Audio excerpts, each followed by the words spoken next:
अल्लाहुम्मा सल्लि अला मुहम्मद व अला आलि मुहम्मद कमा सल्लैता अला इब्राहीम व अला आलि इब्राहीम इन्नका हमीदुम मजीद।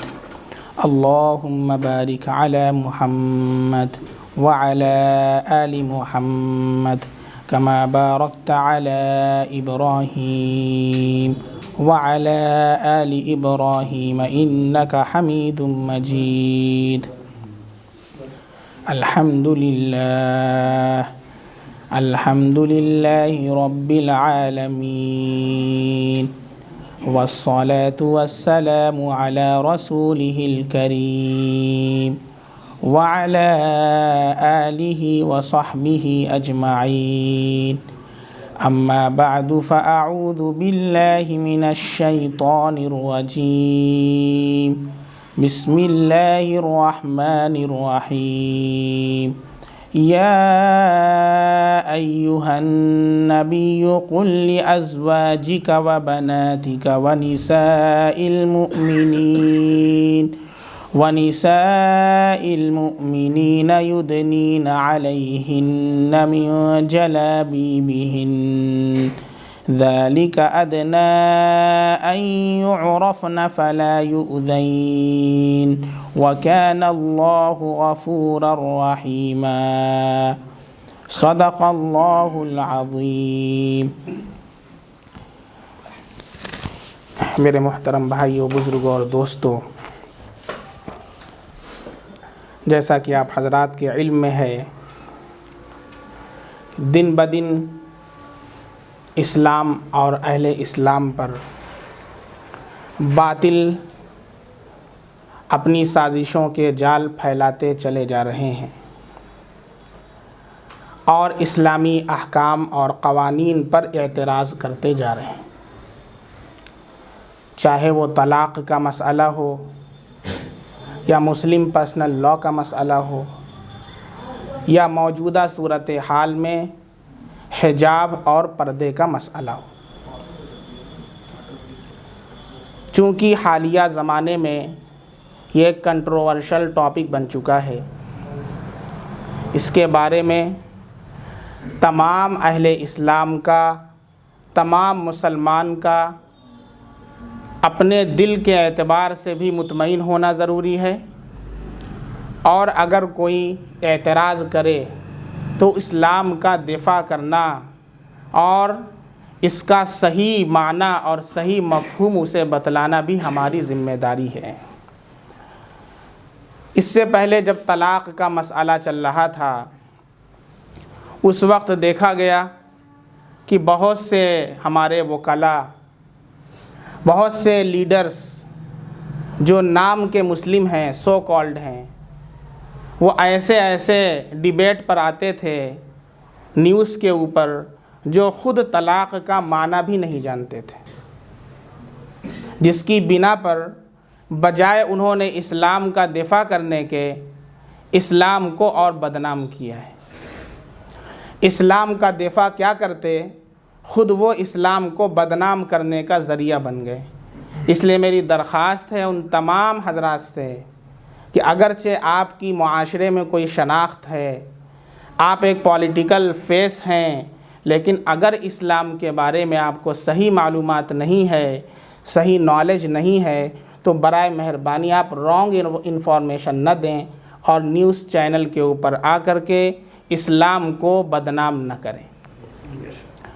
चूँकि ये मसला ऐसा मसला है कि जो हमारे ईमान का हिस्सा है और इस्लाम का एक इंटीग्रल पार्ट है, एक लाज़मी जुज़ है, जिसे ईमान से जुदा नहीं किया जा सकता है, इस्लाम से जुदा नहीं किया जा सकता है। इसलिए इसका समझना हम सब के लिए ज़रूरी है। बहुत से लोगों को बैक फुट पर आकर के ये कहते हुए भी सुना गया कि पर्दा और हिजाब कोई इतना अहम मसला नहीं है, कोई इस्लाम का इतना बुनियादी जुज़ नहीं है। और बहुत से लोगों ने तो आगे बढ़कर यहाँ तक कह दिया कि पर्दा इस्लाम में कोई ज़रूरी ही नहीं, यहाँ तक कह दिया है। इस वजह से ये ज़रूरी है कि आज 2 पॉइंट्स को हम समझें। पहला पॉइंट ये है कि हिजाब की पर्दे की इस्लाम में क्या अहमियत है। What is the importance of hijab in Islam, what is the significance of hijab in इस्लाम। हिजाब की क्या अहमियत है, हिजाब की क्या फ़जीलत है और कितना बुनियादी जुज़ है हिजाब इस्लाम का। और दूसरा जो पॉइंट है वो ये है कि हमारा कॉन्स्टिट्यूशन, हमारे मुल्क का दस्तूर हमें क्या हक़ देता है हिजाब के ताल्लुक़ से। ये दोनों बातें हैं, इसके ऊपर इंशाअल्लाह गुफ्तगू होगी और रेफरेंस के साथ हाई कोर्ट और सुप्रीम कोर्ट के जजमेंट के साथ इंशाअल्लाह कुरान और अहादीस के हवाले के साथ गुफ्तगू होगी। हिंदू मज़हब के स्क्रिप्चर्स के साथ, यहूद मज़हब के तलमूद के साथ, कुरान और अहादीस के हवाले के साथ इंशाअल्लाह गुफ्तगू होगी। कोई ऐसी गुफ्तगू नहीं है जिसे कोई ये कह सके कि ये तो कुरान का हवाला है और सिर्फ़ हदीस का हवाला है इंशाअल्लाह। इसलिए इसको रिकॉर्ड करें और पूरी दुनिया तक इस बात को पहुँचाएँ, ज़्यादा से ज़्यादा वायरल करें, ताकि जो भी अभी तक हमारे मुसलमान भाई इस मसले के ताल्लुक़ से ख़ुद गलत फ़हमी के अंदर मुब्तला हैं। बहुत से लोग ऐसे एतराज़ात कर रहे हैं, मुसलमान हो करके बहुत से वीडियोज़ हमारे पास भेजे गए हैं, उस पर बहुत सी मुस्लिम ख़वातीन हैं और बहुत से मुस्लिम मर्द हैं जो ये एतराज़ कर रहे हैं कि पर्दा इस्लाम का कोई बुनियादी जुज़ नहीं है, कोई इंटीग्रल पार्ट नहीं है, इस्लाम में उसको कोई ख़ास अहमियत हासिल नहीं है। इसलिए ज़रूरी है कि सबसे पहले हम इस्लाम के अंदर पर्दे की अहमियत को समझें। यहाँ पर एक बात और क्लियर कर देना ज़रूरी समझता हूँ कि जिस तरह दस्तूर ने, जिस तरह हमारे कॉन्स्टिट्यूशन ने हमें इस बात की इजाज़त दी है कि हर इंडियन सिटीज़न, हर हिंदुस्तान का रहने वाला शहरी अपने मज़हब के ऊपर प्रैक्टिस कर सकता है फ्रीली, आज़ाद हो कर के, कोई भी उसको उसके मज़हब पर अमल करने से रोक नहीं सकता है। लेकिन वहीं पर मसला उस वक्त पैदा हो जाता है जब कॉन्स्टिट्यूशन ने कोई फंडामेंटल राइट दिया है, लेकिन वहीं पर कॉन्स्टिट्यूशन ने किसी इदारे को, किसी स्कूल को, किसी कॉलेज को इस बात का भी परमिशन दिया है कि वो अपने इदारे के लिए रूल और रेगुलेशन बना सकते हैं। तो मसला उस वक्त खड़ा होता है, सूरत हाल उस वक्त पेचीदा हो जाती है जब किसी का कोई फंडामेंटल राइट हो, मजहबी हक़ हो, वो किसी इदारे के उस रूल से टकरा जाए कि जो फंडामेंटल राइट के अगेंस्ट है, फंडामेंटल राइट के ख़िलाफ़ है। उस वक्त सूरत हाल कंट्रोवर्शियल बन जाती है और ऐसी सूरत के अंदर इख्तिलाफ़ हो जाता है कि इंसान अपने बुनियादी हक़ को इस्तेमाल करे, अपने मज़हब के हक़ को वो चूज़ करे या किसी इदारे के रूल को फ़ॉलो करे। वो क्या करे, वो ऐसे में कंफ्यूज हो जाता है। तो ऐसी सूरत के अंदर क्या करना चाहिए, इंशाअल्लाह उसका जवाब भी आपको कॉन्स्टिट्यूशन के हवाले से दिया जाएगा। गुफ्तगू बहुत ही अहम है। आज का जो पूरे मुल्क बल्कि पूरे वर्ल्ड के अंदर एक टॉपिक बना हुआ है, आप हजरात के सामने सूरत हाल है कि चंद रोज़ पहले कर्नाटका से ये मसला शुरू हुआ है।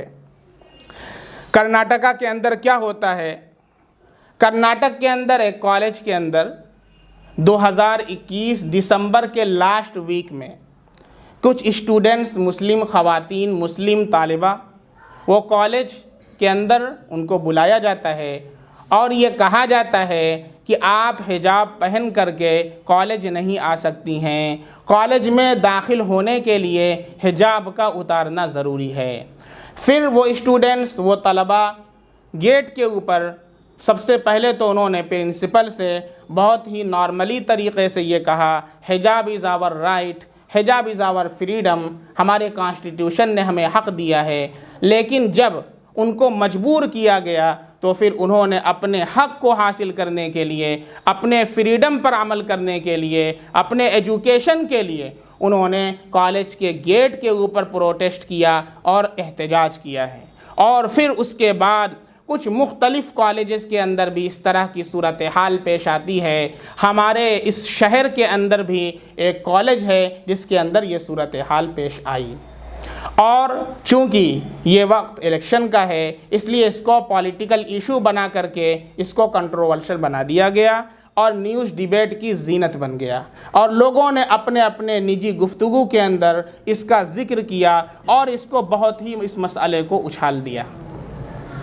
अब यहाँ पर सबसे पहले जब ये बात हुई तो फिर कुछ गैर स्टूडेंट्स ने भगवा और लाल कलर का दुपट्टा लगा करके ये कहा कि जब हिजाब पहन करके स्कूल में आना किसी मज़हब का हक़ है तो हमारा भी ये हक़ है कि हम वो ख़ास किस्म के रंग की पगड़ी पहने और उसका रुमाल डाल करके स्कूल के अंदर आएँ। और फिर इस तरीक़े से रास्ता कशी हुई और कॉलेजेस और स्कूल को कुछ दिनों के लिए बंद कर दिया गया और फिर ये मसला कर्नाटका हाई कोर्ट के अंदर पहुंच चुका है। अभी उसका जजमेंट आना बाकी है। अब हमको ये समझना है दो चीज़ें, हिजाब की अहमियत इस्लाम में क्या है और दूसरा कॉन्स्टिट्यूशन हमें इस सिलसिले में क्या हक़ देता है, हमारे दस्तूर में क्या लिखा हुआ है। सबसे पहला जो पॉइंट है कि हिजाब इस्लाम में कितना ज़रूरी है, अगर हम ज़रा सा डिटेल के अंदर जाएं तो एक वर्ड आता है औरत, औरतुन। औरत को औरत कहा जाता है, असल में ये वर्ड है अरबी, आइन वाव रा और गोलता औरा। औरतुन के माना ही आते हैं पर्दा करने के, कवर करने के, छुपाने के। जब आप अरबिक डिक्शनरी में औरत का माना तलाश करेंगे, जिसको इंग्लिश में वुमेन कहा जाता है, तो उसके माना क्या आते हैं? कवर करना, छुपाना, ढांक लेना। इसी को सत्र करना भी कहा जाता है, जिसको हम सत्र करना भी कहते हैं। इसको इस्लाम के अंदर मर्दों के लिए भी डिफ़ाइन किया गया है और औरतों के लिए भी डिफ़ाइन किया गया है। मर्दों के लिए क्या पर्दा है उसको भी बयान किया गया है और औरतों के लिए क्या पर्दा है उसको भी बयान किया गया है। चुनाचे जो मर्द का सत्र है वो बयान किया गया कि इसकी ये जो नाफ है, नाफ से ले करके ये जो घुटना है, नी जिसको बोलते हैं, ये घुटना भी इसके अंदर इंक्लूडिंग नी, घुटना ले करके घुटने के आखिर तक, ये नाफ से लेकर घुटने तक एक मर्द का सत्र है। उसका छुपाना उसके लिए वाजिब है और उसका खोलना बिला ज़रूरत शदीदा, बग़ैर सख्त मजबूरी के हराम और नाजायज़ है। बहुत से लोगों को देखा जाता है कि वो लुंगी पहने होते हैं और लुंगी यूँ उठा करके ऐसे मोड़ करके बैठ जाते हैं, तो घुटना भी खुल जाता है, रान का कुछ हिस्सा भी खुल जाता है। ये इस्लाम में नाजायज़ है, ऐसा इस सतर को खोलना जायज़ नहीं है। हाँ, कोई सख्त मजबूरी है, जैसे आपको यहाँ फोड़ा निकल आया है, मवाद भर चुका है, डॉक्टर के यहाँ आप जाते हैं तो वहाँ पर उसको दिखाना ज़रूरी है उसके मवाद को निकालने के लिए, तो फिर मजबूरी के तहत आप उसको दिखा सकते हैं। लेकिन बग़ैर किसी सख्त मजबूरी के किसी मर्द के लिए अपने सतर को खोलना जायज़ नहीं है और उसका खोलना एक सिन कहलाएगा, पाप कहलाएगा, गुनाह कहलाएगा। ये तो मर्द के ताल्लुक़ से सतर की बात हुई। औरतों के जो पर्दे के सिलसिले में इस्लाम ने मर्दों को 3 कैटेगरी में तकसीम किया है। इसके अंदर भी बहुत से लोग कंफ्यूज हैं कि औरत का जो पर्दा है, चेहरा खोलना है कि नहीं खोलना है, हाथ खोलना है कि नहीं खोलना है, पैर खोलना है कि नहीं खोलना है। इस वजह से इसको तफसील से बयान किया जा रहा है ताकि हर मुसलमान अच्छे से समझ ले कि हिजाब क्या है। कोई भी अगर आपसे इस टॉपिक पर बहस करता है तो आपको कम से कम कंफर्टेबल होना ज़रूरी है इस्लाम के हुक्म के बारे में। एक मुसलमान होने की हैसियत से, बीइंग एज अ मुस्लिम, आपको ये आपके लिए ज़रूरी है कि हम इस्लाम के अहकाम के बारे में मुतमईन हों, सेटिस्फाइड हों, हमें शक ना हो इस्लाम के अहकाम के बारे में। ठीक है, अभी तक बताएं, डाउट है कि नहीं हमको हिजाब के बारे में? बहुत से लोगों को डाउट है। अब सुने, यहाँ पर सत्र जो औरत का है ये मर्दों के लिए 3 कैटेगरी में इसको तकसीम किया गया है। मर्दों को 3 कैटेगरी के अंदर तकसीम किया गया है, डिवाइड किया गया है। नंबर 1, औरत अगर ऐसी है जिसका कोई शौहर है, उसकी शादी हो चुकी है, ठीक है, बीवी है और वो उसका शौहर है, तो शौहर के लिए बीवी का हिस्सा, बीवी के सत्र को, बीवी के बदन को देखना और बीवी के लिए शौहर के जिस्म को देखना कोई पर्दा नहीं है। बीवी और शौहर और बीवी में कोई पर्दा नहीं है। शौहर बीवी के जिस्म को भी देख सकता है और औरत भी मर्द के जिस्म को देख सकती है, उसके अंदर कोई पर्दा नहीं है। हाँ, नॉर्मली कंडीशन के अंदर एहतियात करना चाहिए, शर्मगाह वगैरह को देखने से एहतियात करना चाहिए, उससे निस्यान पैदा होता है, ये एक अलग टॉपिक है लेकिन जायज़ है। तो पहला मर्तबा जो पहली कैटेगरी शौहर की है, तो शौहर के लिए बीवी का देखना, बीवी के सत्र को देखना, बीवी के बदन को देखना जायज़, बीवी के लिए शौहर को देखना ये जायज़, यहाँ कोई पर्दा नहीं है। दूसरा, जो औरत की वो फैमिली मेंबर्स हैं जो उसके महरम कहलाते हैं। महरम किसे कहते हैं? जिनसे औरत का निकाह कभी जायज़ नहीं हो सकता। जैसे औरत का भाई है, औरत का बाप है, औरत का बेटा है, इसी तरीक़े से उसका मामू है, उसके चचा हैं, तो ये लोग उसके महारिम कहलाते हैं, महरम कहलाते हैं, यानी उनसे उसका निकाह जायज़ नहीं हो सकता है। तो ऐसी सूरत के अंदर उनके सामने पर्दा ये है कि औरत अपना चेहरा, गर्दन, बाजू, इसी तरीक़े से सर या इसी तरीक़े से घुटने के नीचे ये जो पिंडली का हिस्सा है ये अगर खुल जाए, ये नहीं कि खोल करके बैठे, लेकिन चूंकि ये महारिम है, आमतौर पर घर में रहना होता है, तो अगर ये हिस्सा खुल जाए तो शरीयत ने इसे माफ़ रखा है। बात समझ में आ रही है? उसमें क्या है? सर है, चेहरा है, गर्दन है, बाजू है, घुटने से नीचे पिंडली का हिस्सा है, तो ये महारिम के लिए सत्र में शामिल नहीं। इसके अलावा का जो हिस्सा है वो सत्र है, अगर ये खुल जाए तो इसकी इजाज़त है। लेकिन शर्त ये है बशर्ते कि दोनों में से किसी के अंदर शहवत न हो। अगर शहवत है तो फिर खोलना जायज़ नहीं है। तीसरी सूरत जो कंट्रोवर्शियल टॉपिक बना हुआ है आज का, वो ये है कि औरत का हिजाब उन नामहरम लोगों के लिए जो रिश्तेदार हैं लेकिन उसके महारिम नहीं है, मतलब उनसे निकाह हो सकता है, जैसे खालाजाद बहन है, फूफीजाद बहन है, मामू की लड़की है, तो ये क्या है? महारिम नहीं है, ना महरम कहलाती हैं। इसी तरीक़े से देवर भाभी ये क्या है? ना महरम है। या इसी तरीक़े से वो लोग जो अजनबी कहलाते हैं, जो रिश्तेदार नहीं हैं बल्कि अजनबी हैं, तो उनसे औरत का क्या सत्र है? औरत का हिजाब क्या है? औरत का हिजाब उनसे ये है, उसकी कैटेगरी में ये है कि औरत अपने जिस्म के ऊपर कोई ऐसा ढीला ढाला कपड़ा डाल ले कि जिससे उसका पूरा बदन छुप जाए सिवाय आँख के, आँख उसकी खुली रहे। हज़रत अब्दुल्लाह बिन मसऊद रज़ी अल्लाह अन्हु ने आयत करीमा की तफसीर फरमाई जिलबाब की, कि आयत औरत एक ऐसा कपड़ा अपने ऊपर डाल ले ढीला ढाला कि जिससे उसका पूरा बदन छुप जाए, हाँ आँख उसकी खुली रहे कि उससे देख सके। ये हिजाब किसके लिए है? नामहरम के लिए जो रिश्तेदार हैं और अजनबी मर्दों के लिए जो औरतों के रिश्तेदार हैं। अब ये समझें कि ये जो मसला है, अभी इस वक्त जो मसला बना हुआ है, ये इसी कैटेगरी से मुताल्लिक़ है, यानी औरत का हिजाब उन लोगों के लिए कि जो नामहरम हैं, खा वो रिश्तेदार हों या वो अजनबी हों। तो औरत क्या करे? इस सिलसिले में अगर आप देखें तो भी हिजाब के कई स्टेजेस कुरान करीम के अंदर बयान किए गए हैं। सबसे पहला जो हवाला है वो सूरतुल अहज़ाब चैप्टर 33 आयत नंबर 33 नंबर की सूरत है और 33 नंबर की आयत भी है। अल्लाह कुरान में फरमाते हैं वक़रना फ़ी बुयूतिकुन्न वला तबर्रजन तबर्रुजल जाहिलियतिल ऊला व अक़िम्नस्सलाह व आतीनज़्ज़काह व अतिअनल्लाह व रसूलह। ये पहला स्टेज कुरान ने बयान किया है।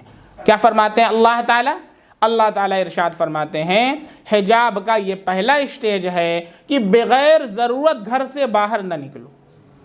वक़र्न फ़ी बुयूतिकुन्ना, अपने घरों में करार से रहो बग़ैर ज़रूरत के, चूँकि औरत छुपाने की चीज़ है, बग़ैर ज़रूरत के यूं ही वो फिरती रहे, इधर घूमे उधर घूमे, इस्लाम इससे मना करता है। अगर आपको कोई ज़रूरत नहीं है, बग़ैर ज़रूरत के आप घरों में रहें करार के साथ, सुकून के साथ। वक़र्न फ़ी बुयूतिकुन्ना वला तबर्रजन तबर्रुजल जाहिलियतुल ऊला, ज़माने जाहिलियत की औरतों की तरह बिला हिजाब के घरों से बाहर निकलना बग़ैर ज़रूरत के और इस तरीक़े से घूमना फिरना, ये जाहिलियत का मुज़ाहरा ना कीजिए। ये पहली वर्ष है, पहली आयत कुरान करीम की। इसी तरीक़े से दूसरी जगह इसी सूरत में, सूरतुल अहज़ाब के आयत नंबर 53 के अंदर अल्लाह ताला इरशाद फरमाते हैं, वइज़ा सअलतुमूहुन्ना मताअन फ़स्अलूहुन्ना मिन वराइ हिजाब। ये अल्लाह के नबी सल्लल्लाहु अलैहि वसल्लम के जो कंपेनियंस हैं, आपके जो सहाबा हैं, उनको अल्लाह हुक्म दे रहे हैं कि अगर तुमको अल्लाह के नबी सल्लल्लाहु अलैहि वसल्लम की अज़वाजे मुतहरात से गुफ्तगू करना हो, कोई सवाल करना हो, जैसा कि अम्मा आयशा रज़ी अल्लाह अन्हा बहुत बड़ी फ़क़ीहा थी, सहाबा उनसे आकर के सवाल किया करते थे, मसाइल दरियाफ़्त किया करते थे, तो अल्लाह ताला इरशाद फरमा रहे हैं, इज़ा सअलतुमूहुन्ना, अगर तुम उनसे कोई सवाल करना चाहो, फ़स्अलूहुन्ना मिन वराइ हिजाब, तो हिजाब पर्दे के पीछे से सवाल करो। अल्लाह ताला सहाबा से फरमा रहे हैं, और किसके बारे में फरमा रहे हैं? अल्लाह के नबी की बीवियों के बारे में फरमा रहे हैं, जो पूरी उम्मत की माएँ हैं, उम्महातुल मोमिनीन हैं। इंसान सोच भी नहीं सकता कोई गलत ख्याल उनके बारे में, उनके बारे में, और सहाबा हैं। अल्लाह क्या फरमा रहे हैं? ऐ सहाबा, जब तुम्हें कोई सवाल करना हो, फ़स्अलूहुन्ना मिन वराइ हिजाब, तो क्या करो? हिजाब के पीछे से सवाल करो। ज़ालिकुम अतहरु लिक़ुलूबिकुम, ये तुम्हारे दिल को ज़्यादा तहारत बख्शने वाला और ज़्यादा पाकी बख्शने वाला है। अल्लाह का हुक्म है। तो ये तो इस्लाम का वो पहला स्टेज हुआ जो औरतों के लिए बयान किया गया कि वो घरों के अंदर करार से रहें। लेकिन आप हजरात के इल्म में है कि इन औरतों को घर से बाहर निकलने की ज़रूरत पेशी आती है। ऐसा नहीं कि कोई औरत हमेशा घर ही के अंदर रहे, बल्कि उसको ज़रूरत पेश आती है कि वो घर से बाहर निकले ज़रूरत के तहत। तो फिर इस्लाम ने उसके लिए दूसरा स्टेज बताया है। अच्छी तरह समझे, ये मसला बहुत अहम चीज़ है। इसके लिए हमने सुबह से आपके लिए सिर्फ मेहनत की है, ताकि कम से कम ये चीज़ें रिकॉर्ड हो सकें आपके ज़हनो दिमाग के अंदर। ये जो इस सिलसिले में कन्फ्यूजन है वो निकल सके, बहुत ज़रूरी चीज़ है। तो दूसरा स्टेज सुने। दूसरा स्टेज कुरान ने बयान किया है, चैप्टर 33 आयत नंबर 59 में, सूरतुल अहज़ाब की आयत नंबर 59 में अल्लाह रब्बुल इज़्ज़त इरशाद फरमाते हैं, या अय्युहन नबिय्यु कुल लि अज़वाजिका व बनातिका व निसाइल मुमिनीन युदनीना अलैहिन्ना मिन जलाबिबिहिन ज़ालिका अदना अन युअरफ़ना फला युज़ैन व काना अल्लाहु गफ़ूरर रहीमा। ऐ नबी, कह दीजिए, किससे? ले अज़वाजिका, अपनी बीवियों से, व बनातिका, अपनी बेटियों से, व निसाइल मुमिनीन, मोमिनों की औरतों से, युदनीन अलैहिन्ना मिन जलाबिबिहिन, कि वो अपने ऊपर चादर को लटका लें। जलाबीब का वर्ड यहाँ पर इस्तेमाल किया गया है। जलाबीब जिल्बाब की जमा है, और जिल्बाब के माना इस अरबिक डिक्शनरी के अंदर क्या आते हैं? ऐसा लूज, ढीला ढाला कपड़ा कि जिसको ऊपर से डाल लिया जाए और वो पूरे बदन को ढक ले, छुपा ले। हज़रत अब्दुल्लाह बिन मसूद रज़ी अल्लाह अन्हु की तफसीर है कि औरत कोई ऐसा ढीला ढाला कपड़ा ले जिससे अपने पूरे बदन को छुपा ले, आँखों को खुली रखे, ये है जिल्बाब, ये उसके पूरे बदन को छुपा लेता है। इस मसले की पूरी तफसील अगर आप देखना चाहें तो इस सिलसिले में एक बहुत बड़े मुफ्ती मोहम्मद शफ़ी साहब उस्मानी गुज़रे हैं, तफ़सीलुल ख़िताब फ़ी तफ़सीर आयातिल हिजाब, उन्होंने एक किताब लिखी है, तफ़सीलुल ख़िताब फ़ी तफ़सीर आयातिल हिजाब। उसके अंदर उन्होंने तमाम कुरानिक आयात को, तमाम अहादीस को, तमाम इस्लामिक स्कॉलर्स की ओपिनियंस को उसके अंदर उन्होंने बयान कर दिया है। एक जगह पर अगर आपको पढ़ना हो तो इस किताब का आप मुताला कर सकते हैं। चलिए, ये तो कुरान करीम के अंदर हिजाब से मुताल्लिक़ आयात थी। इसी तरीक़े से जब हम हदीस के ऊपर नज़र डालते हैं तो अहादीस के अंदर भी कसरत के साथ अल्लाह के नबी सल्लल्लाहु अलैहि वसल्लम ने हिजाब के सिलसिले में, हिजाब के बारे में बहुत से फरामीन इरशाद फरमाए हैं। चुनाचे सबसे पहली हदीस तिरमिज़ी शरीफ की है, 1181 नंबर है उसका। हज़रत अब्दुल्लाह रज़ी अल्लाह अन्हु से मरवी है कि औरत पर्दे में रहने की चीज़ है, औरत पर्दे में रहने की चीज़ है। जब वो बाहर निकलती है तो शैतान उसे बहकाने के लिए मौका तलाश करता है। शैतान इस फिक्र में रहता है कि औरत घर से बाहर निकले, और जो ही औरत घर से बाहर निकलती है तो शैतान फ़ौरन उसको बहकाने के लिए मौका तलाश करता है। लोगों के दिलों के अंदर वसाविश डालता है, ज़रा सा देख ले, ज़रा सा देख ले, और इस तरीक़े से वसाविश डाल करके वो बहका देता है। ये पहली रिवायत तिरमिज़ी शरीफ के अंदर है। इसके अंदर भी अल्लाह के नबी सल्लल्लाहु अलैहि वसल्लम ये इरशाद फरमा रहे हैं कि औरत को बग़ैर ज़रूरत घर से बाहर नहीं निकलना चाहिए, जैसा कि कुरान करीम के अंदर वक़रना फ़ी बुयूतिकुन्ना कहा गया है। इसी तरीक़े से दूसरी रिवायत है अबू दाऊद शरीफ जिल्द नंबर 1 हदीस नंबर 567। हज़रत अब्दुल्लाह बिन मसऊद रज़ी अल्लाह अन्हु फ़क़ीह हैं, वो बहुत बड़े सहाबी हैं। हज़रत अल्लाह के नबी सल्लल्लाहु अलैहि वसल्लम से रिवायत करते हैं कि औरत का कमरे में नमाज पढ़ना घर के आंगन में नमाज पढ़ने से बेहतर है। नमाज पढ़ रही, आप गौर करें, इबादत के अंदर भी अल्लाह रब्बुल इज़्ज़त ने औरत के लिए उस इबादत को पसंद किया है कि जो ज़्यादा से ज़्यादा औरत के हिजाब और पर्दे वाली हो। चुनांचे अल्लाह के नबी ने फरमाया औरत का कमरे में नमाज पढ़ना घर के आंगन में नमाज पढ़ने से बेहतर है। अब कोई औरत है आंगन में नमाज पढ़ रही है, एक औरत है जो कमरे के अंदर नमाज पढ़ रही है, उसका सवाब बढ़ जाएगा, अल्लाह के नबी ने फरमाया है। और फिर अल्लाह के नबी सल्लल्लाहु अलैहि वसल्लम ने फरमाया, और आगे फरमाया कि अंदरूनी कोठरी में नमाज पढ़ना, औरत का कमरे में नमाज पढ़ने से, जो कमरा खुला हुआ है उस कमरे में नमाज पढ़ने के मुकाबले में अगर कोई अंदरूनी कोठरी हो, छोटा सा कमरा हो, उसके अंदर नमाज पढ़ना यह औरत के लिए ज़्यादा बेहतर है। आप अंदाज़ा कर सकते हैं कि अल्लाह के नबी सल्लल्लाहु अलैहि वसल्लम हिजाब के ताल्लुक़ से इबादत के सिलसिले में, इबादत के अंदर भी औरतों को किस कदर पर्दे की तालीम फरमा रहे हैं। यह अबू दाऊद शरीफ की रिवायत है।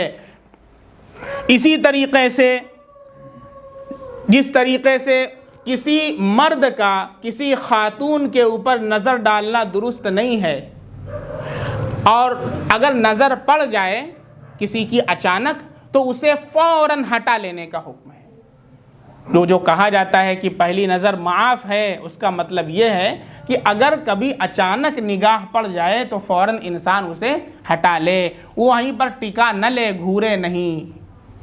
और जो लोग वो शैतानी वसवसा दिल में आता है कि पहली नज़र माफ़ है तो पहली मर्तबा इतना टिका लो, पहली मर्तबा इतना ज़बरदस्त टिका लो कि आँख ही ना झपके, कि मुफ्ती साहब ने तो कहा पहली नज़र माफ़ है, अब इतना जमा ले निगाह, तो मसला सुन लें कि वो पहली निगाह नहीं, वो दूसरी निगाह हो गई। पहली निगाह का मतलब ये है कि पहली मर्तबा जानबूझकर नहीं, बग़ैर इरादे के नज़र पड़ गई तो फ़ौरन इंसान निगाह हटा ले। लेकिन अगर नज़र पड़ने के बाद टिका ले तब वो पहली निगाह नहीं है, वो दूसरी निगाह है, तब गुनहगार हो जाएगा। तो जिस तरीक़े से मर्द को यह हुक्म है कि वो औरत के ऊपर पहली निगाह पड़े तो फ़ौरन हटा ले, औरत को देखे नहीं, इसी तरीक़े से इस्लाम के अंदर ख़वातीन को भी हुक्म है कि वो मर्दों पर नज़र न डालें। चुनांचे अबू दाऊद शरीफ की रिवायत है जिल्द नंबर 3 हदीस नंबर 720। हज़रत उम्मे सलमा रज़ी अल्लाह अन्हा फरमाती हैं कि मैं अल्लाह के नबी सल्लल्लाहु अलैहि वसल्लम के पास थी और हज़रत मैमूना रज़ी अल्लाह अन्हा भी आप सल्लल्लाहु अलैहि वसल्लम के पास थीं कि इतने में एक सहाबी हैं हज़रत अब्दुल्लाह इब्न उम्मे मक्तूम रज़ी अल्लाह अन्हु। आप हज़रात ने नाम सुना होगा, नाबीना सहाबी, नाबीना थे। अल्लाह के नबी सल्लल्लाहु अलैहि वसल्लम की खिदमत में तशरीफ़ ले आए। आप सल्लल्लाहु अलैहि वसल्लम ने कहा इन लोगों से, हज़रत उम्मे सलमा रज़ी अल्लाह अन्हा और हज़रत मैमूना रज़ी अल्लाह अन्हा से, कि तुम लोग इनसे पर्दा कर लो। तो उन्होंने कहा अल्लाह के नबी वो तो नाबीना हैं, उनको तो नज़र नहीं आता। अल्लाह के नबी ने फरमाया क्या तुम भी नाबीना हो? उन्होंने कहा नहीं अल्लाह के नबी। कहा तुम पर्दा करो। इससे क्या मालूम चला कि जैसे मर्द को ये हुक्म है कि वो औरत के ऊपर निगाह न डाले, ऐसे ही औरत को भी ये हुक्म है कि मर्द के ऊपर बग़ैर ज़रूरत निगाह न डाले, अगरचे मर्द नाबीना ही क्यों ना हो। ये तो कुरान करीम और अहादीस आपके बारे में मैंने हिजाब के मुताल्लिक़ बताई हैं। इसी तरीक़े से मैं आपको बता दूं, ये सिर्फ़ इस्लाम ही के अंदर पर्दे का हुक्म नहीं है। चाहे आप हिंदू मज़हब ले लें, चाहे आप यहूदी मज़हब ले लें, कोई भी मज़हब ऐसा नहीं है जहाँ पर पर्दे की तालीम मौजूद न हो। चुनांचे ऋग्वेद के अंदर हवाला है चैप्टर 8 वर्स 19 to 33। उसके अंदर लिखा है चूँकि बरहम खुदा ने तुम्हें औरत बनाया है इसलिए अपनी नज़रें नीची रखो, ऊपर नहीं, अपने पैरों को समेटे हुए रखो और ऐसा लिबास पहनो कि कोई तुम्हारा जिस्म देख न सके। ये ऋग्वेद के अंदर लिखा हुआ है, कुरान में नहीं है। इसी तरीक़े से हिंदुओं की मजहबी किताब है हर्ष अजोरस, उसके अध्याय 2 के अंदर है, हर्ष चरितम में लिखा है कि जब से शरीफ और ख़ानदानी औरतों के चेहरों पर निकाब की जाली न रही, उनकी शर्मो हया जाती रही। इसी तरीक़े से उनकी किताब है भरान अशोक सफ़ा 39 अध्याय 2 में लिखा है आखिरी ज़माने में औरतें बिगड़ जाएंगी, बेपर्दा होकर दोनों हाथों से बालों को संभालेंगी, किसी की परवाह नहीं करेंगी। ये आपकी किताबों में लिखा है। महाभारत का तो नाम आप हजरात ने सुना होगा। महाभारत के अध्याय 19 में लिखा है श्री कृष्ण के मामू कंसन मथुरा के राजा ने जब कुश्ती का दंगल कायम किया था तो औरतों को देखने के लिए ख़ास मकानात बनवाए थे। वो इतनी बुलंदी और ऊंचाई पर थे कि राजा हंस उड़ते हुए नज़र आते थे। उन पर बारीक जाली लगाई गई थी जहाँ से औरतें तमाशा देखती थीं। इसी तरीक़े से रामायण के अंदर सर्ग 33 के अंदर है हिंदू धर्म में सीता जी का बड़ा मकाम है। जो राम जी जिनका नारा लगाते हैं, राम जी की वाइफ थी। बनवास जिला वतनी के वक्त जनाब रामचंद्र जी सीता के साथ घर से निकले तो लोगों ने शोर मचा दिया और आहो बुका करने लगे कि क्या बुरा वक्त आ गया है। वो सीता जिसको आसमानी देवता भी नहीं देख पाए थे, उसे आज बाजारी लोग देख रहे हैं। ये आपकी देवी हैं जो सीता हैं, जो हमेशा पर्दे के अंदर रहा करती थी। इसी तरीक़े से रामायण सर्ग सफ़ा 114 पर है सीता जी को पालकी से उतार कर वरी भेषण जब रामचंद्र के हुजूर ले चले तो सीता बेपर्दगी की शर्म से दोहरी हुई जाती थीं, गोया अपने आप को अपने जिस्म के अंदर छुपाती थीं। रामायण कृष्ण गांडम सर्ग 33 के अंदर है लक्ष्मण की सबसे बड़ी तारीफ ये की गई है कि वनवास के ज़माने में शबो रोज़ सीता जी के साथ रहे, लेकिन वो कहते हैं कि मैंने सीता जी के पाँव के ऊपर भी कभी नहीं देखा। ये लक्ष्मण जी की बहुत तारीफ़ की गई है। महाभारत के अंदर अध्याय 69 के अंदर है अर्जुन की बीवी द्रौपदी एक मकाम पर कहती हैं ऐ बुजुर्गों, राजा ने मुझे स्वयंवर के मौके पर देखा था, उससे पहले किसी ने मुझे नहीं देखा था। पर्दे में रहा करती थी। आज बदकिस्मती से गैर मर्दों के सामने मुझे आना पड़ा। अजनबी लोग मुझे देख रहे हैं, इससे बढ़कर और क्या जिल्लत होगी कि मुझ जैसी पाकदामन खातून लोगों के रूबरू आए। हजार अफसोस कि राजा धर्म खो बैठे। हम तो सुनते आए थे कि कदीम ज़माने के शुराफा अपनी मनकूहा को भी कभी भी मजमे में नहीं ले जाते थे। अफसोस अब इस ख़ानदान का धर्म जाता रहा। ये तो हिंदू स्क्रिप्चर्स के रेफरेंसेस हैं जो मैंने आपको दिए हैं। आइए मैं यहूद मज़हब के रेफरेंसेस आपको देता हूँ। यहूद मज़हब की एक किताब है जिसे तलमूद कहा जाता है। इस किताब के अंदर पूरी दुनिया के जो यहूदी मसाइले ज़िंदगी हैं वो पूरी दुनिया के यहूदी इसको मोतबर मानते हैं, कोई इख्तलाफ नहीं करता है। पूरी दुनिया का यहूदी हो, आप उसके सामने तलमूद का नाम लेंगे तो फ़ौरन सर झुका देगा। उस किताब को मैं हवाला आपको दे रहा हूँ। चुनांचे तलमूद जो है, इस किताब के अंदर ख़ास तौर पर औरत के बाल से मुताल्लिक़ बहस की गई है और इसका जो राइटर है मेयर शिलर, उसका नाम क्या है? मेयर शिलर। वो क्या लिखता है सुने। फ़ुक़हाए यहूद का इस बात पर इजमा है कि शादीशुदा यहूदी औरत सड़क पर सर के पूरे बाल नहीं खोल सकती है। कोई भी फ़क़ीह का मोतबर कौल नहीं है जो शादीशुदा औरत को आम मकामात पर पूरे बाल खुले रखने की इजाज़त देता हो। इसी तरीक़े से यहूदी उलमा ने लिखा है और कहा है कि जो शख्स अपनी बीवी को खुले सर अपने घर से निकलते हुए देखे तो वो काफिर है और उस पर वाजिब है कि वो उसको तलाक़ दे दे। ये यहूदी मज़हब की सबसे मोतबर किताब के हवाले से मैंने आपके सामने कुछ रेफरेंसेस दिए हैं, ऋग्वेद से दिए हैं, इनके महाभारत से दिए हैं और इनकी मुख्तलिफ़ किताबों से मैंने आपको रेफरेंसेस दिए हैं, ताकि कोई ये न कह सके कि मुफ्ती साहब ने कुरान का तो हवाला दिया, कुरान को तो आप मानते हैं, हम नहीं मानते। हदीस का तो हवाला दिया, हदीस तो आपके नबी की है, हमारी तो नहीं है। इसलिए मैंने तलमूद का भी हवाला दे दिया, ऋग्वेद का भी हवाला दे दिया, रामायण का भी हवाला दे दिया, महाभारत का भी हवाला दे दिया। अगर कुछ भी शर्म है तो अब शर्म से पानी पानी हो जाओगे, और अगर शर्म ही नहीं है तो इसका मतलब है कि तुमने किसी किताब को नहीं पढ़ा है, तुम हकीकत में इंसानियत के दुश्मन हो, तुम हकीकत में मज़हब के दुश्मन हो, तुम्हें प्यार नहीं आता, तुम्हें नफ़रत बांटना आता है, तुम्हें अमन और शांति पसंद नहीं है, तुम्हें सिर्फ नफ़रत फैलाना पसंद है।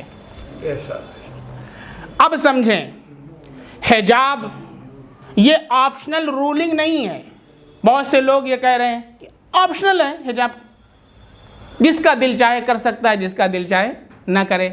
तफसील से आपके सामने बात आ चुकी है कि हिजाब ये ऑप्शनल रूलिंग नहीं है बल्कि ज़रूरी हिस्सा है।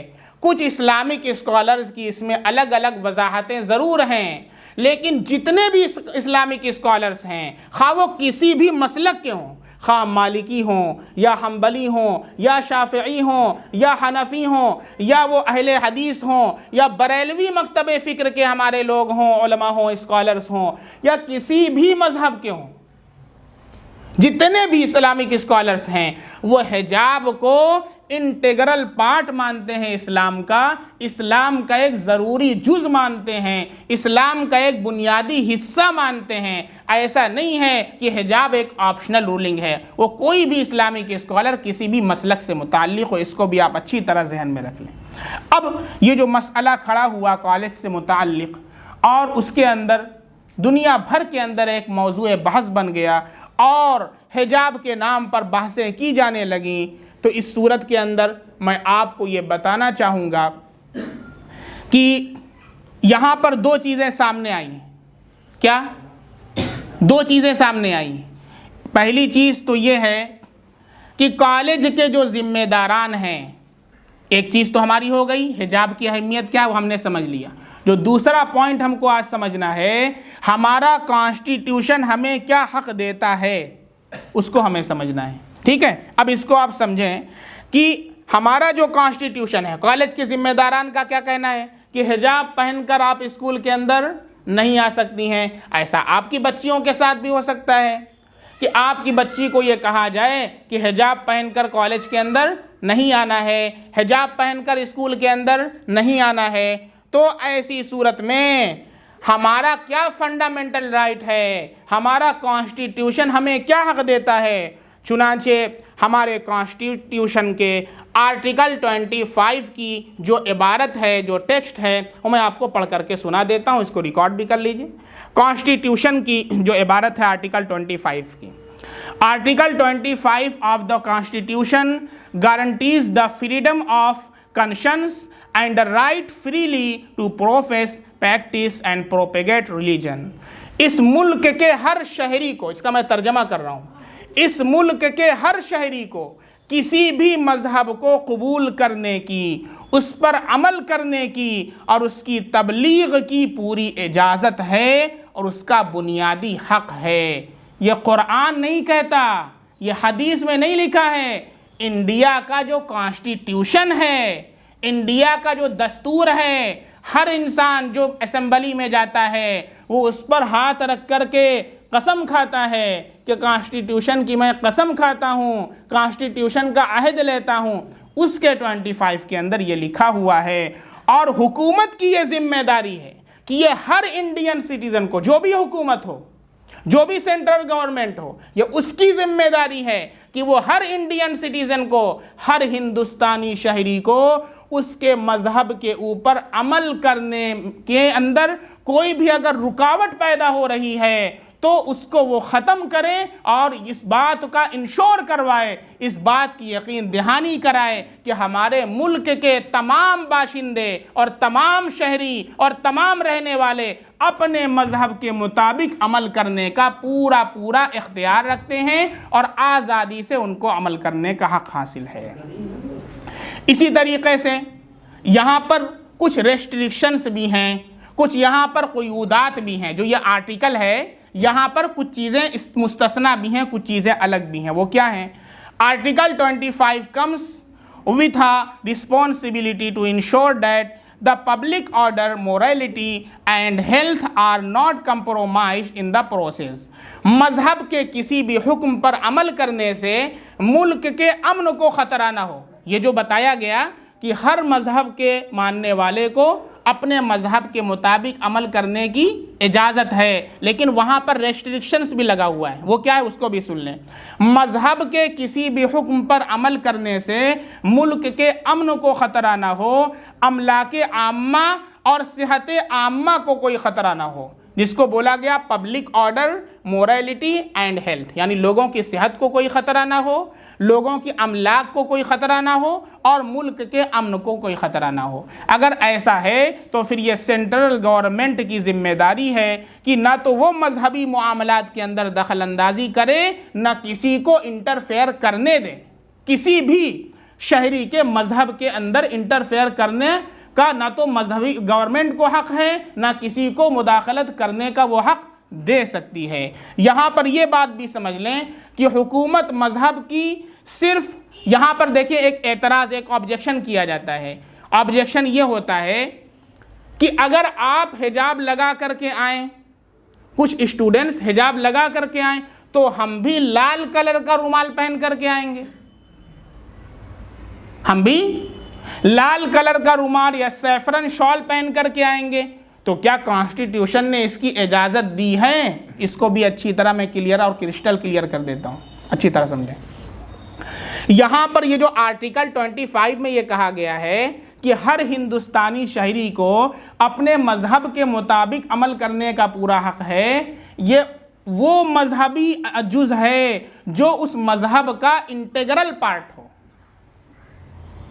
वो अमल उस मजहब का बुनियादी जुज़ होना चाहिए, तब जाकर के वो उसके ऊपर अमल खुले तौर पर कर सकता है। बात समझ रहे हैं कि नहीं? अगर ऐसा नहीं है कि वो इंटेग्रल पार्ट नहीं है, कोई भी खड़ा होता है मैं ये पहन करके आऊँ, वो खड़ा होता है मेरी आज़ादी मैं ये पहन करके आऊँ, तो ये कह देने से आज़ादी नहीं होगी। आपके मजहब में जिस चीज़ को आप कह रहे हैं कि पहन करके आऊँ, ये आपको इसेंशियली प्रूफ करना होगा कि वो आपके मजहब का इंटेग्रल पार्ट है। बात समझ में आ रही है? बहुत से लोगों ने कहा हाँ पहन के आओ, तो लीजिए मैं बता रहा हूँ, कॉन्स्टिट्यूशन से बता रहा हूँ, हवाले के साथ रिकॉर्ड करें, इसको सुने। चुनाचे ऐसा नहीं है कि कोई कुछ भी पहन करके आए, किसी ने कुछ भी कह दिया कि मेरे मजहब का हिस्सा है, मैं उसके ऊपर अमल करूंगा। इस सिलसिले में मैं एक सुप्रीम कोर्ट का ऑर्डर आपके सामने पेश करता हूं। सुप्रीम कोर्ट की इस सिलसिले में क्लैरिफिकेशन मौजूद है। 1954 के अंदर सुप्रीम कोर्ट ने एक जजमेंट दिया था और क्लैरिफाई किया था, वो मैं आपको पढ़ करके सुनाता हूं। 7 जज की बेंच थी, 7 जज वहां पर थे और वो केस था शिरूर मुत केस था। A 7 जज bench in the Shirur Mutt case the term religion, देखिए उन्होंने क्या क्लैरिफाई किया, अच्छी तरह आप लोग सुन लें और उन तमाम लोगों तक पहुंचा दे जो कह रहे हैं मैं ये पहन के आऊं, मैं वो पहन करके आऊं। सुप्रीम कोर्ट का जजमेंट है 1954 का। The term religion will cover all ritual and practices integral to a religion. क्या सुप्रीम कोर्ट का क्या जजमेंट है कि जो कॉन्स्टिट्यूशन के 25 आर्टिकल के अंदर टर्म रिलीजन यूज किया गया है, तो ये रिलीजन का क्या मतलब है बता रहा है। Will cover all ritual and practices, ये क्या करेगा, ये अहाता करता है उन तमाम आमाल का इंटेग्रल जो उस मजहब का बुनियादी हिस्सा है, सिर्फ उन्हीं को ये शामिल है। ये नहीं कि कोई भी उठे मैं ये शाल पहन करके आऊं, मैं ये रुमाल ओढ़ करके आऊं, तो ये देखा जाएगा कि ये रुमाल आपके मजहब का बुनियादी जुज है। मजहब की किताबों से, टेक्स्ट से आपको साबित करना पड़ेगा, इन्हीं कि आपने कह दिया मैं ये पहन करके आऊं, मैं वो पहन करके आऊं। और हिजाब को जैसा कि मैंने साबित किया कि ये इस्लाम का इंटेग्रल पार्ट है, ये कॉन्स्टिट्यूशन के अंदर भी है, इस्लाम का ये इंटेग्रल पार्ट है, बुनियादी जुज है, वो ऐसे ही फर्जी नहीं है। ये बात अच्छी तरह आप अपने जहन के अंदर रखें कि हिजाब इस्लाम का इंटेग्रल जुज है, लिहाजा दस्तूर हिंद उसे प्रोटेक्ट करेगा। दस्तूर हिंद कब प्रोटेक्ट करेगा, उस वक्त प्रोटेक्ट करेगा जब वो अमल उस मजहब का लाजमी जुज हो, और अगर लाजमी जुज नहीं है, इंटेग्रल पार्ट नहीं है, तो कॉन्स्टिट्यूशन उसे प्रोटेक्ट नहीं करेगा। अब आइए कि अगर यहाँ पर जो मसला पैदा हुआ है, यहाँ इस कंट्रोवर्शियल टॉपिक में क्या मसला पैदा हुआ है कि कॉन्स्टिट्यूशन ने तो हमें राइट दिया है कि हम अपने मजहब पर अमल करें और हमारी बच्चियां हिजाब पहन करके वो अपने आज़ादा तौर पर रह सकती हैं, लेकिन अगर किसी स्कूल, किसी कॉलेज, किसी इदारे ने ऐसा रूल बनाया है कि उस रूल के अंदर उसका जो ड्रेस कोड है, बहुत अहम चीज़ है, उसका जो ड्रेस कोड है, वो ड्रेस कोड, उसका वो रूल, वो उसके फंडामेंटल राइट से टकरा रहा है, यही मसला पैदा होता है। अब ऐसी सूरत में इंसान क्या करे, फंडामेंटल राइट को इख्तियार करे या उस कॉलेज, स्कूल और इदारे के रूल को फॉलो करे। बात समझ में आ रही है। यहाँ पर क्या करना चाहिए, इस सिलसिले के अंदर भी हिदायत मौजूद हैं। Senior advocate and former president of the supreme court bar association Dushyant Dave ji, ये सुप्रीम कोर्ट के सीनियर एडवोकेट भी रह चुके हैं और सुप्रीम कोर्ट बार एसोसिएशन के फॉर्मर प्रेसिडेंट भी रह चुके हैं। कौन, दुष्यंत देव जी, ठीक है। उनका मैं एक कोट आपके सामने स्टेटमेंट कोट करना चाहूँगा। उनका स्टेटमेंट है, the government has no right to interfere in clothing worn by a person. It is the personal freedom and choice of each person. Even if there is a dress code, the hijab or headscarf can be of the same color and cloth as the rest of the uniform, so as to not violate the dress code.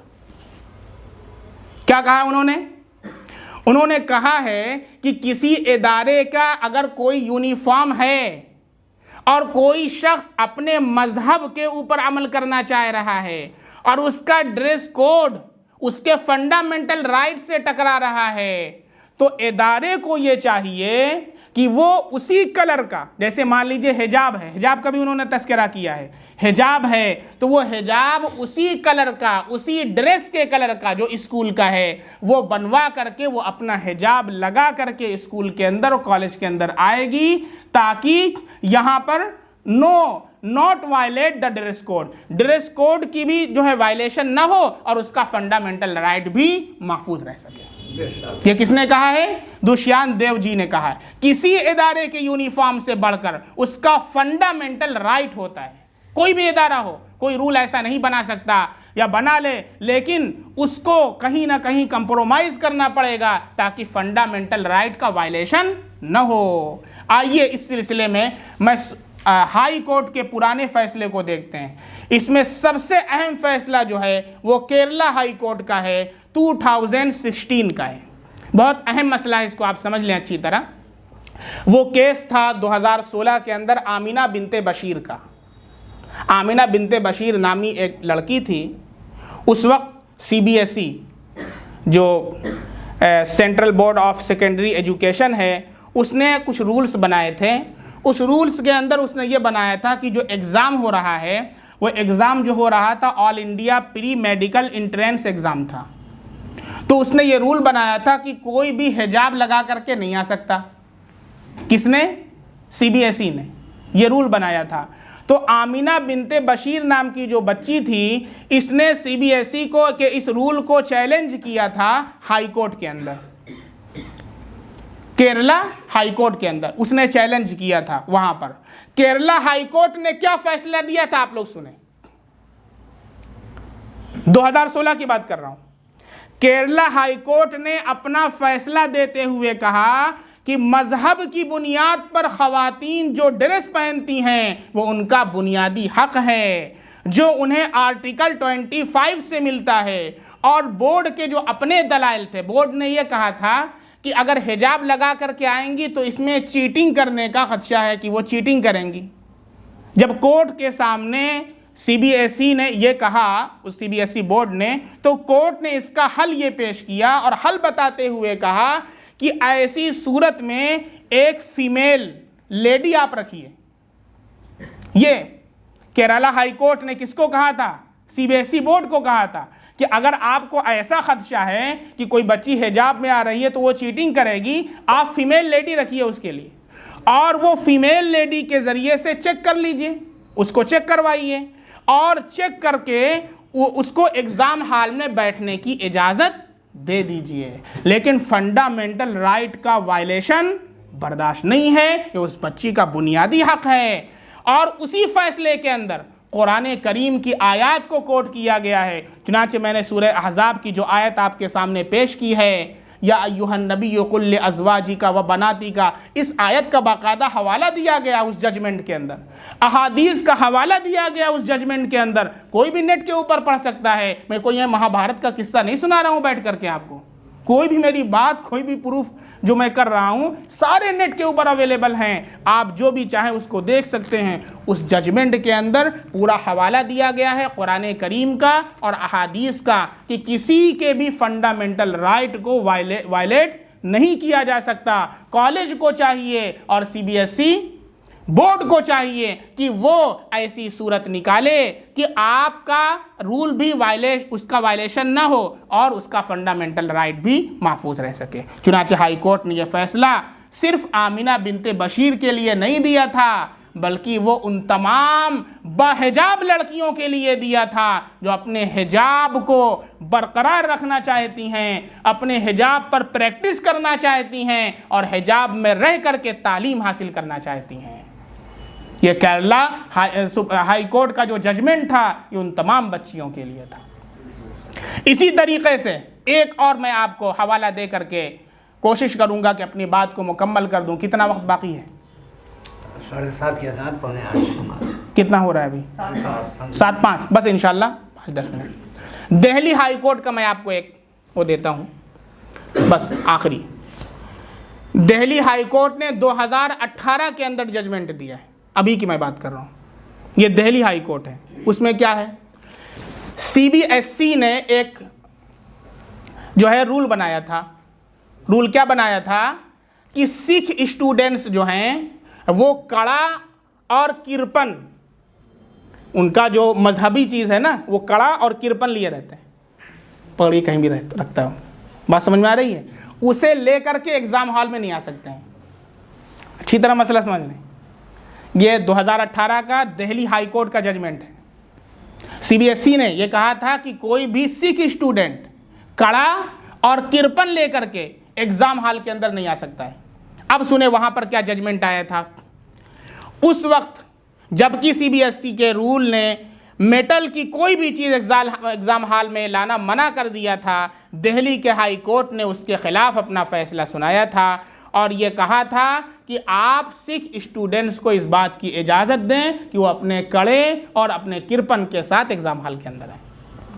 ये 2018 का judgement है। और यहाँ एक अहम बात यह है कि अगर हिजाब को बैन कर दिया जाता है तो फिर मज़हब के जितने मज़ाहिब हैं उनके जो सिंबल्स हैं उन सारे सिंबल्स को भी बैन किया जाएगा।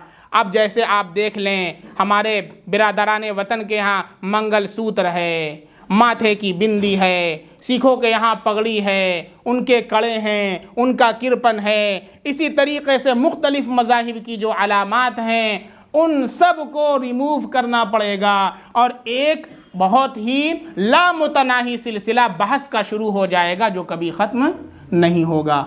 हमारे हिंदुस्तान की खूबसूरती ये है कि हमारे हिंदुस्तान के अंदर डाइवर्सिटी पाई जाती है।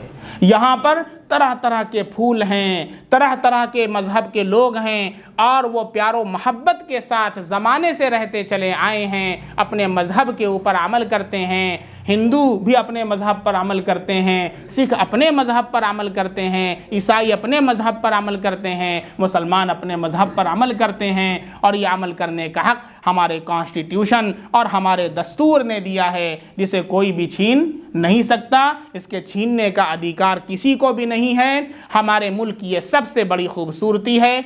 और जो कुछ हजरात बहुत ज़्यादा ऑब्जेक्शंस कर रहे हैं, सोशल मीडिया के ऊपर आप देखें बहुत से ऑब्जेक्शंस किए जा रहे हैं। उसके अंदर आपको पहला ऑब्जेक्शन ये मिलता है कि अगर तुम्हें मज़हब पर अमल करना है तो अपने घर में करो, स्कूल के बाहर करो, स्कूल के अंदर मज़हब को दाखिल ना करो। तो उसका जवाब ये है कि ये एक फंडामेंटल राइट है जो हमारे कॉन्स्टिट्यूशन ने हमको दिया है। लिहाजा उस फंडामेंटल राइट को छीनने का इख्तियार न किसी स्कूल को है, न किसी कॉलेज को है, न किसी इदारे को है। इसी तरीके से दूसरा ऑब्जेक्शन किया जाता है कि अगर किसी को हिजाब पहनने की इजाज़त है तो हमें सैफरन शॉल पहनने की इजाज़त क्यों नहीं है, हम सैफरन शॉल पहन करके आएंगे। कोई कहता है हम सैफरन पगड़ी लगा करके आएंगे। इसका जवाब यह है कि सुप्रीम कोर्ट की वाज़ेह गाइडलाइन मौजूद है कि आर्टिकल 25 के अंदर जो ये कहा गया है कि इंडिया के हर सिटीज़न को अपने मज़हब पर अमल करने का हक़ है, उससे मुराद वो अमल है जो उस मज़हब का इंटीग्रल पार्ट है। ऐसा नहीं कि कोई भी उठे और कह दे मैं ये करूँगा, मैं वो करूँगा। ये सुप्रीम कोर्ट की वाज़ेह गाइडलाइन मौजूद है। उम्मीद करता हूँ कि बहुत से शुकूक व शुबहात आपके जहन से रफ़ा हो चुके होंगे और आप इस्लाम के अहकाम और क़वानीन का दिफ़ा करने वाले बनेंगे इंशाअल्लाह। इसलिए मैं फिर आपकी तरफ से और पूरे जौनपुर की तरफ से, अपनी पूरी टीम की तरफ से उस बच्ची को सलाम करना चाहूँगा, मुस्कान नाम की बच्ची को, जिसने उम्मत मुस्लिमा का फ़ख्र से बुलंद कर दिया है और उसने इन सारे नामर्दों के ऊपर और हिंजड़ों के ऊपर एक ज़बरदस्त तमाशा अल्लाहु अकबर, अल्लाहु अकबर, अल्लाहु अकबर का नारा जो उसने बुलंद किया है, उसने पूरी दुनिया के अंदर एक हलचल मचा दी है और बड़े से बड़े लोगों ने उसका स्वागत किया है, उसका वेलकम किया है। बहुत सी हमारी हिंदू बहनें उसके हक़ के लिए और उसके राइट के लिए मैदान पर आई हैं। बहुत से सिख भाई आ चुके हैं और हमारा कॉन्स्टिट्यूशन भी हमें ये राइट देता है। इसलिए मेरी भी ये सरकार से अपील है, देखते हैं कि अभी तो फैसला पेंडिंग के अंदर है, लेकिन मैं यही उम्मीद करता हूँ इंशाअल्लाह कि कर्नाटका की जो हाई कोर्ट है वो पिछले फैसले को देखते हुए, हाई कोर्ट और सुप्रीम कोर्ट के जजमेंट को देखते हुए इंशाअल्लाह वो फंडामेंटल राइट्स के हक़ में फ़ैसला सुनाएगी इंशाअल्लाह। और यहीं पर यह भी वाज़ेह कर दूँ कि अगर किसी स्टेट की कोई सुप्रीम कोर्ट कोई फ़ैसला फंडामेंटल राइट के ख़िलाफ़ सुना दे तो दूसरे स्टेट की सुप्रीम कोर्ट को उसके ख़िलाफ़ फ़ैसला देने का हक़ होता है। इन्हीं चंद कलिमात के साथ मैं आपसे रुखसत होना चाहूँगा। बस ये कहना चाहूँगा कि ये अहद कर लो मुसलमानों कि अपने मज़हब के ऊपर तुम्हें अमल करना है। इस्लाम की बका तुमसे है, इस्लाम तुमसे है, तुमको इस्लाम को बाकी रखना है। अगर तुमने अहद कर लिया कि मैं इस्लाम को बाकी रखूंगा, कोई माई का लाल पैदा नहीं हुआ है कि वो इस्लाम को मिटा सके। और अगर तुमने ही ये कह दिया और तुमने ये तहैया कर लिया कि मैं इस्लाम पर अमल नहीं करूंगा, मैं इस्लाम को छोड़ दूंगा, तो ये समझो कि तुम ही इस्लाम को मिटा दोगे। गैरों में इतनी ताकत नहीं कि वो इस्लाम को मिटा सकें। इसलिए इस्लाम की बका और इस्लाम की हक्कानियत की जिम्मेदारी है तुम्हारे सरों के ऊपर है। अल्लाह हम सबको मरते दम तक इस्लाम और सिरात मुस्तकीम पर गामजन रखे और ईमान पर हम सब का खात्मा अता फरमाए। दुआ पढ़ लें। सुभान अल्लाहि बिहम्दिही, सुभानक अल्लाहुम्मा बिहम्दिका, अशहदु अल्ला इलाहा इल्ला अंता, अस्तगफिरुका व अतूबु इलैक। सुभान रब्बिका रब्बिल इज्जति अम्मा यसिफून व सलामुन अलल मुरसलीन वल्हम्दुलिल्लाहि रब्बिल आलमीन।